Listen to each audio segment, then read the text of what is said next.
this evening, future of ride-sharing services hangs in the balance as Transport Minister proposes ban.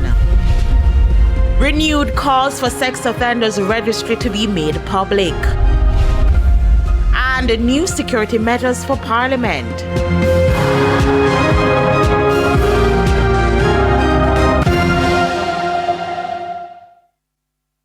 Good evening and welcome to Primetime News on air and online at onespotmedia.com. I'm Archibald Gordon. And a special welcome to our viewers on TVJ International in the Cayman Islands. I'm Janella Precious with a preview of what's to come in business news. Here's Javon Keys.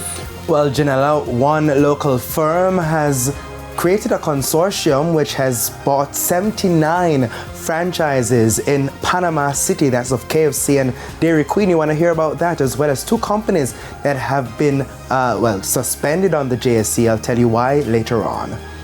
Thank you, Keys. And Spencer Darlington has a preview of what's coming up in Primetime Sports. Thank you, Archie. Well, there are concerns among some key stakeholders that student athletes are becoming easy targets for sexual offenders. We'll have part one of this story in Primetime Sports later. Rain, rain, and more rain. Lovely rain. Lovely rain. Romain, what is causing the rain? I'm rhyming. Anyway.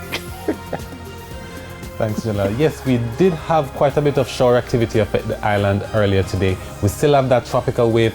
It's still just east of us, passing across the island into tonight, and it is expected to be absorbed into the flow, so we should be seeing a broad area of cloud showers and thunderstorms affect Jamaica into tomorrow. No, it's good rain. It's good rain. Yeah, it's good Prince. rain. It's not bad rain. We'll take it. There's also E-Prime and sports commentary in the Primetime package, but before the break, the feedback question. And this evening, we are asking, what's your reaction to the proposal to ban ride-sharing services in Jamaica? So that's like InDrive and Uber. You can share your comments online, facebook.com/television Jamaica, and you can post on X at TVJ News Center.